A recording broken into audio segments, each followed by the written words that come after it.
শোনো বৌমা, তোমার একখান কথা বলি। তোমার আর এই বাড়িতে থেকে কাজ নেই, বুঝছো?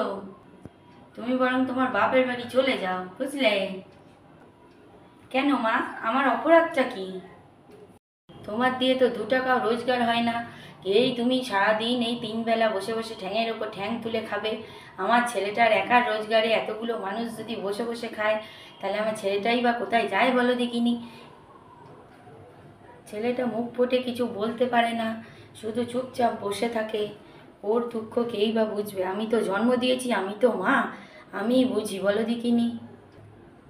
মা, আপনি যেমন জন্ম দিয়েছেন তেমন কর্ম তো আমিই করছি, তাই না?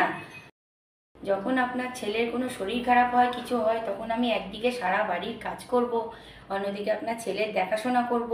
তখন তো আর আমি ছাড়া কাউকে খুঁজে পাওয়া যায় না। তুমি বউ হয়েছো, তুমি করবে না কে করবে তাহলে? একে তো তুমি আমাদের পছন্দ করা মেয়ে নয়, আমার ছেলে তোমাকে ওই পছন্দ করে নিয়ে এসেছে।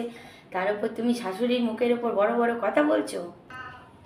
আচ্ছা, এবার আমি বুঝতে পেরেছি আপনার রাগটা তাহলে কোনখানে। আচ্ছা মা, আমার জায়গায় যদি আপনার মেয়ে হতো, তাহলেও কি আপনি এই একই কথা বলতেন?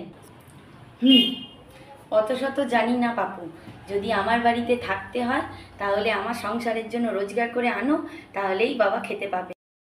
ঠিক আছে, আমিও আপনাকে একটা কথা বলছি। যদি আমি রোজগার করি, তাহলে আমি আপনার সংসারের জন্য রোজগার করব না, আমি আমার নিজের জন্য রোজগার করব।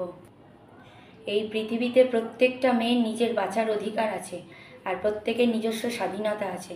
তাই যদি কোনো মেয়ের স্বাধীনতায় হস্তক্ষেপ করেন, তাহলে কিন্তু সে সব কিছু করতে পারে। তো গাইস, তোমরাও যদি আমার সাথে একমত হও, তাহলে আমাকে অবশ্যই কমেন্টে জানাও। আর আমার এরকম আরও ভিডিও পেতে হলে আমার চ্যানেলটাকে সাবস্ক্রাইব করে দিও। আর লাইক কমেন্ট শেয়ার করতে ভুলো না কিন্তু। বাই।